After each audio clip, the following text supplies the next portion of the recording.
cool. Well, I feel sort of bad for my neighbors this morning, honestly. I went to go buy a truck the other day. I'm a young guy. I'm 23, so I got my head in the clouds, stars in my eyes, and I hear the sound of this one truck I wanted to buy, and I was like, "Holy smokes, that's awesome!" But I never stopped to think about, "Oh no, what are my neighbors going to think at 6:30 in the morning?" So whether they like it or not, unfortunately, they have to wake up with me every day if I want to go run errands or something. So I feel sort of bad about that. But Oh no! Did you get a Chevy or a GMC or what did you get? ooh, are you a Chevy guy? I'm a Ford guy. You're a Ford guy. Awesome. All right, I got an F-150, so we're Nice. doing well. Good, Yeah. good, good. I'm glad to hear that you like F-150s. Because Oh in yes. country music, there's a huge debate, right? Every song's about Chevrolet, so it feels good that somebody likes Ford. I'm hearing a lot more individuals talking about Fords and Oh, really? F-150. Oh yeah.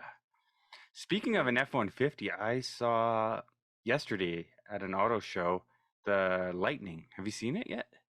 Oh, yeah, I saw it. What are your thoughts on it? I don't know. It's so different, isn't it?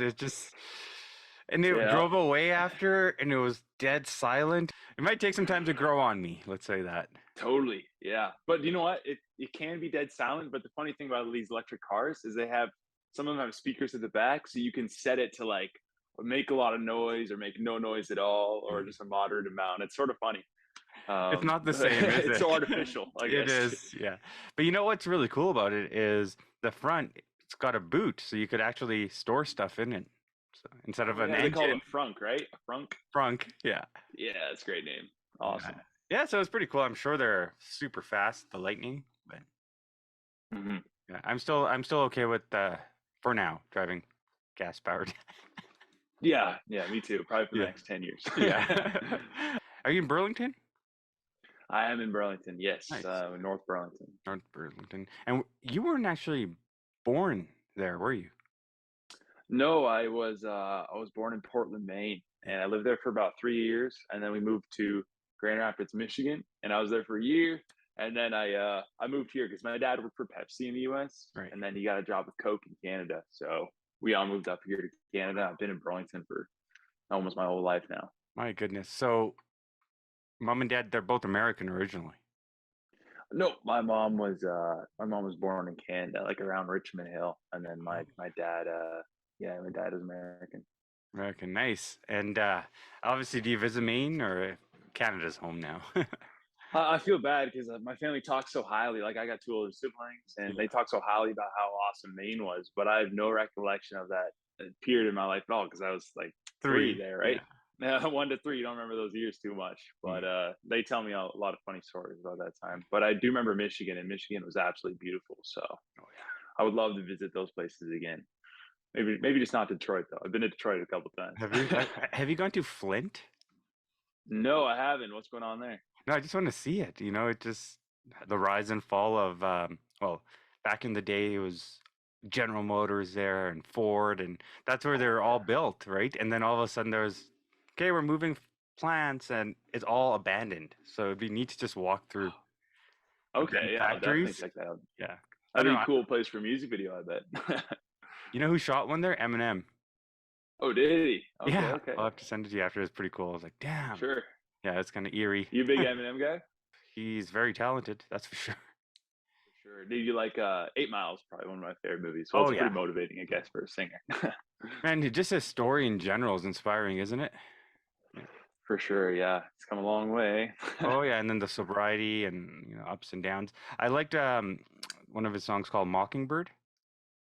Oh, okay, okay. Yeah, yeah. Yeah, I've and heard that a couple times. That's your favorite one? it's one of them, and the one that's one of my favorites is the one that shot in Detroit in Michigan, which was um, Beautiful. You're so beautiful. Yeah, that's a good one. Oh, I haven't heard that one. I'll have to check it out For after. sure, man. Yeah. So, you have an interesting journey. You didn't go into country music saying, growing up, this is what I want to do. Yours was, you were playing hockey, weren't you? Yeah, I was a huge into hockey. My whole Yeah. family was. So I decided to play too, and I played the highest level in Burlington as I could for my age. But when I was about 13, both of my siblings switched over to speed skating, And I was like, heck, I want to try speed skating. Right. So I did speed skating while I was playing hockey. And what do you do in speed skating? You bend over really low and skate like this. So I brought that I brought that aspect over to hockey, unfortunately. And I started to bend over a lot while I was skating, and I got like 3 concussions so fast by getting hit from behind. So I love speed skating, but it was sort of my downfall in Yeah. hockey because of just the way I was skating around in hockey after I started speed skating. So the only thing that made me as happy as hockey was singing. So kept going with that. And so how did you know that you have this talent? And was it someone saying, "Hey, Cam, you got a Oh, voice," that's nice. or how did it come up for you? Well, I was in grade 4, and I was a big, grade 4, tough hockey guy. I had nothing to do with the arts in grade 4, nothing at all. But I did love country music. Um, but my school talent show came around Yeah. one year, grade 4, and I was like, heck, I'll try out for that. So I learned one song by a band called Headley, and the day before I got too nervous, so I decided to drop out. But my parents they got divorced that year, so I switched to a new school. And this is sort of like how fate brought me to music. The first friend I made, I went over to his house, I think, to play Call of Duty or something, Hmm. and he walked by a piano. I didn't even know he played piano, but he starts playing one song, and that was the one song I learned for the school talent show at the other school. And I was like, no way! Like, what are the odds that he's playing that song? And so I was like, hey man, do you want to try out for this school's talent show? And he said, sure. He's like, yeah, man. And it's sort of how fate brought me to music. Because I was like, hey, we should audition with this song. It's the only song I really know all the lyrics to. So we auditioned at that school, and I made a bunch of teachers cry. Hopefully, because it was good and not because it was unbearable to listen to. But after that day, I just sort of realized maybe I got a bit of skill in this area. What song was that? It was "Perfect" by Headley, but Oh, Headley's not around anymore. no. Reasons. Yeah. No, that's amazing. So you're 22 or 23 now? I just turned 23 August 12th. Well, happy belated. Oh, thanks. You just recently were at Boots and Hearts? Yeah, I was at Boots and Hearts. How was that of an experience? Whew, it's something else. I didn't know how to be there. I guess this quick in my career. I've been singing for a really long time, but I didn't know I'd really end up there, and I did. I'm so grateful for it. It's probably the biggest festival in Canada. And how that happened was actually, it's a good story. I went to the Ontario Country Music Awards, but I wasn't invited. Um, so I was thinking, how am I going to get in backstage? So I brought my guitar and I put on a bunch of confidence and just strolled on in. And the guy that was being the security for the show said, hey, you look like you belong back here. And I was like, no way, you actually just said those words. So he opens up the door for me. I just walk in. But you know Probably what? shouldn't be saying this. No, but isn't that a thing in life is, if you don't take the shots, if you don't take the opportunities, there's always the what if, right? Yeah. The worst is no. The worst is no. So yeah, that was the race. Well, it was pretty far away, so I guess there would have been there would have been consequences to not getting into this thing. Yeah. So so I went there, it worked out, and the guy backstage said, hey, you should audition for Boots and Hearts. I said, should I? So I did, and 3 weeks later, I found out that I got on the top 8 for the Emerging Artist Showcase for it, and I was like, wow, this is amazing. What are the odds? And that's, like I said, it's the biggest festival in Canada for country music. So I went there, and we were on not the main stage, but like the other stage, and still like 1,000+ people in front of it, and it was funny. They were all so hammered. Even it was like 45 minutes into the festival, and they're all so drunk. I said, "Who here's from Burlington?" This is way up in Burles Creek, right? Who here's from Burlington? And they just all scream back, "Yeah!" And I'm like, "What do you mean? Yeah, either Burlington really likes country music, or you're all a bunch of liars." I love it. The city of Burlington's actually been absolutely supportive of you as an emerging artist. How's that been for you? Well, first of all, I've been here my whole life, so it feels really good. And I didn't know there was such a big country music scene. It's just, a lot of people listen to hip hop openly, but they don't really listen to country music around all their friends. Like, I had to get all my friends into country music. None of them liked it originally because they didn't grow up listening to it, but they love it now. It's just something, when you grow up, you appreciate it more. Obviously, there's a big drinking aspect to it. But Oh, yeah. yeah, for my song "Bring Me Back Again," actually went down to the lakefront, down Lakeshore here, and I asked people to listen to it and asked them maybe if they pre-save it, and they all said yes. And even though it cost money, they're like, sure, sure, I'll definitely do that. And so that helped the song tremendously. And that was a really important song for me because I had really important people watching this song specifically. And so it all worked out at the end of the day because tomorrow I've been working my whole career for this one meeting in front of this one person. And tomorrow I finally have that meeting. So hopefully the course of my life could change after tomorrow. It just feels really good. And I'm super grateful for Burlington and everyone who supported me. Wow. So this is the walking out? This is Bring Me Back Again. Oh, Bring Me Back Again. Oh my goodness. So the way you had to design and choreograph and act and all these things was positioned so there's hopefully this one individual, because this podcast will be after this, so this is gonna be pretty cool. Group or individual, I can't exactly. say. But, what do you hope for to get? To reach bigger audiences, and the one way you do that is with the label, right? So I got a lot of big stuff happening in terms of that area, and they're starting to get interested in me now because I got a bunch of TikTok followers, and I was on Boots and Hearts, and I guess everything growing around me. So I guess they're showing interest now. I guess I have something to offer them, so it feels good. I'm finally in that position where I can offer rather than just take. No, that's a beautiful place to be. When you look at the Canadian country music scene itself, is it growing and is it very supportive? It is definitely growing, and it's growing hard in the youth too. Like at Boots and Hearts, it was filled with tons of 18, 19, 20-year-olds. And it was just good to see that they're super into it as well. Because I've been to a lot of shows way out in the back country before where it's just a bunch of older people listening to super hokey dokey stuff, which I like, but the youth don't like. And it's the main reason around that narrative is because country is heading more towards the pop area. It has those 808s like rap does now. Like I guess a good song example would be "You Proof" by Morgan Wallen is very driven by that beat. And so people who love hip hop are starting to hear country music, the modern country music now, and they're like, oh, maybe I can enjoy this more. Right. Like we heard Little Nas and yeah, Old Town Road, I guess. That's pretty far out there though. I hope it doesn't stay like that. You love that song though. Yeah. When you look at country music, why was that genre so important to you? I grew up listening to a lot of Blake Shelton, Trace Adkins, and George Strait, King George, and it just something I always admired, and those were my idols growing up. So everyone wants to be like their heroes, and so I'd love to be like those people. They're great.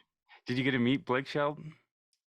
No, I have not met Blake yet. That would be pretty cool though. I got to meet Kane, Russell Dickerson, and Dustin Lynch, and a few others, but those were probably my three idols that I've met so far in life.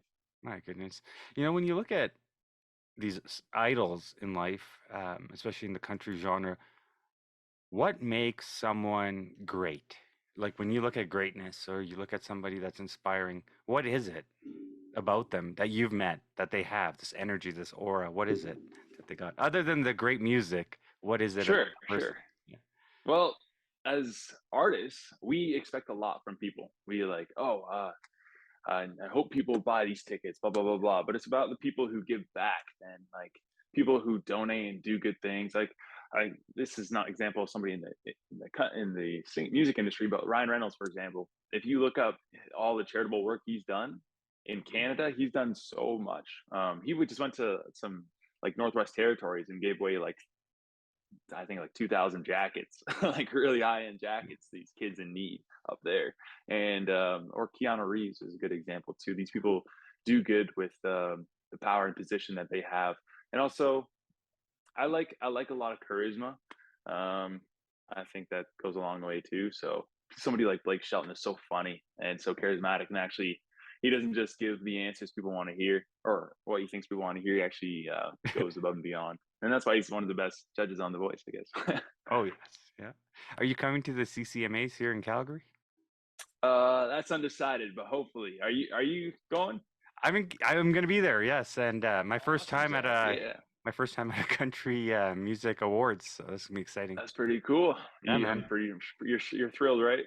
Absolutely. And if you're here, let me know. We'll go meet up. And your music video, you actually wrote these songs. You act in them, of course, and sing. That's almost like a triple threat or more that you do. Was it nerve-wracking to act? It was very nerve wracking. I'm pretty horrible at acting, so You did a the fact great that job. that turned out, I think we just took a lot of takes, so there was destined to be at least one good take here and there. But I'm a pretty upbeat guy, so there were a couple of sad scenes in that music video that we just had to redo over and over because they can't. You're smiling. I'm like, no, I'm not smiling, and it turns out I was. Yeah. But so my buddy came up and like punched my shoulder, and I was like, ow. He's like, all right, film it now because you're upset. I'm like, all right, fine. But one of the hardest parts about that, or the coolest parts, was I found an actress, and I knew her pretty well, and she was 6'2". So the height difference, I'm 6'6", so the height difference wasn't that crazy, and it sort of looked normal. Did you play It defense? made filming it a lot easier. Did you play defense? I was defenseman. Yeah. Wow. How'd you know? Yeah. My goodness. So when you write these songs and find inspiration, where does that come from? Is it from breakups? Is it from, I don't know, what is it?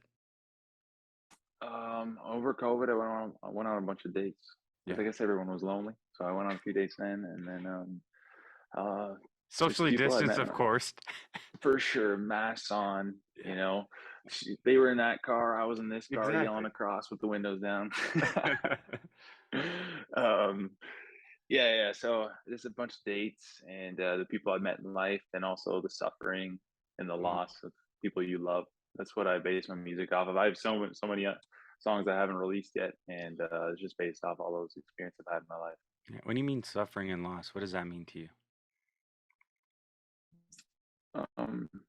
People that were close to you, either they passed or just they've left your life. Yeah. And that's just how life goes sometimes. When your best buds, you might think like, oh, my best buddy for life, but then a couple of years you guys grow apart. Either they start dating someone, or you just have different interests eventually. How important is mindset and positivity in what you do every day? Well, this is like this career is sort of one in a million chances of actually succeeding.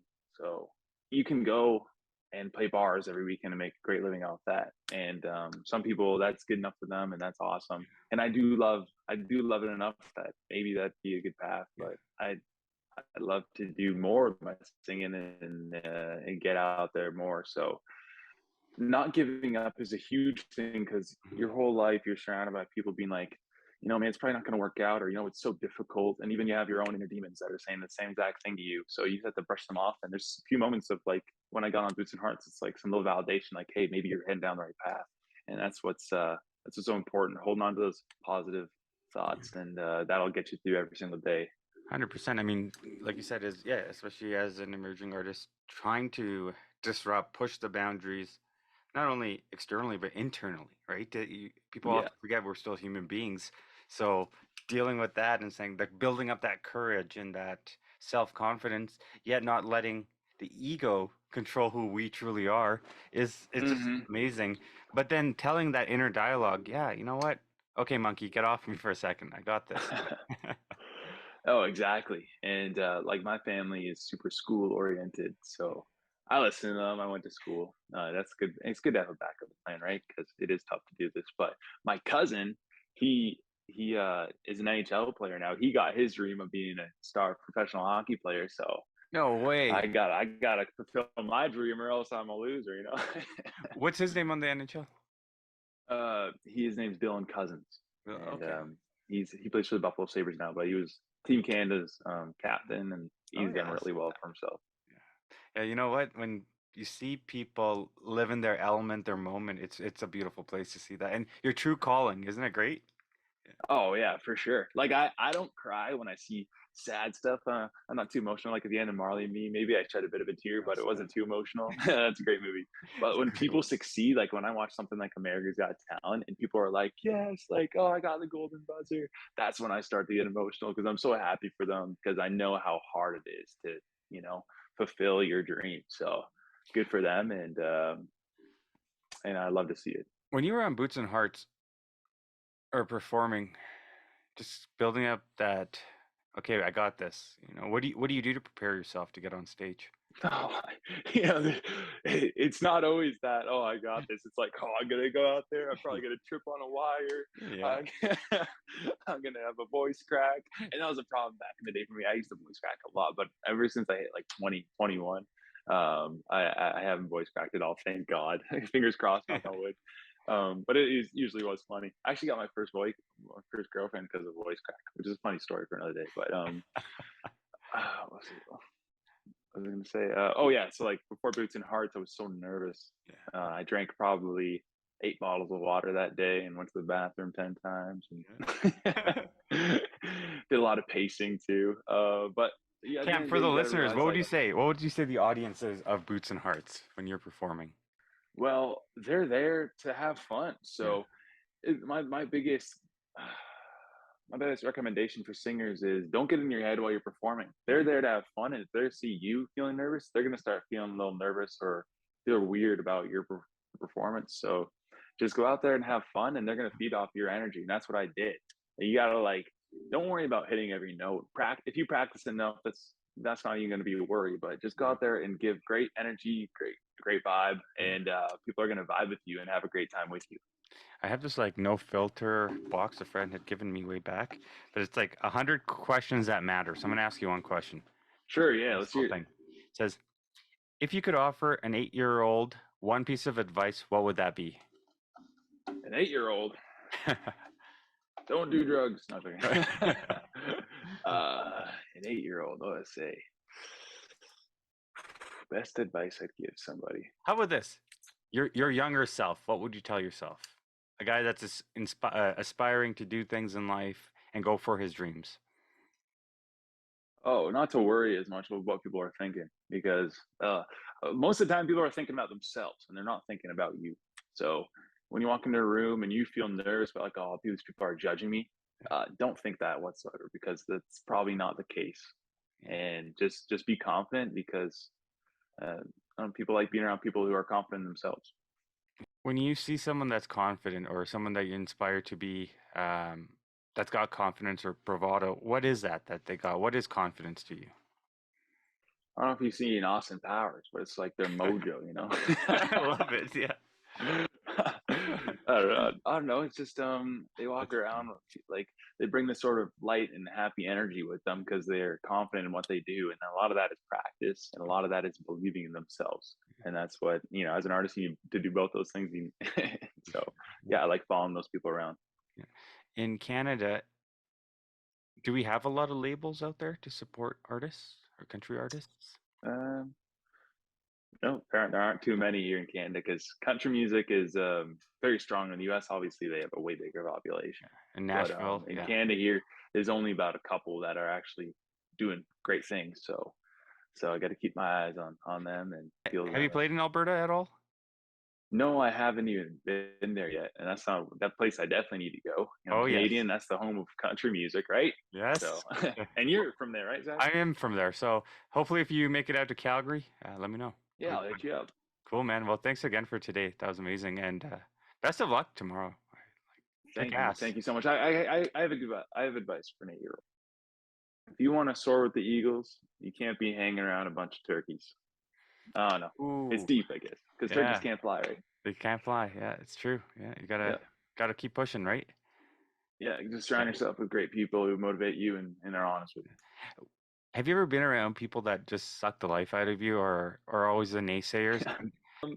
Or have you always been very weary and cautious to say, all right, bad vibes, sorry? Well, growing up, I was a bit of an introvert, so if people weren't super vibing with me, I'd probably leave the situation pretty fast. So you're an introvert? I can picture that. Back in the day, I was a pretty strong introvert, but I've definitely grown up in that aspect and trying hard. Awesome, man. Well, enjoy your truck and best of luck tomorrow. Thanks. Hope I have fun at the CMAs, Zach. Appreciate this interview. Thanks, Cam.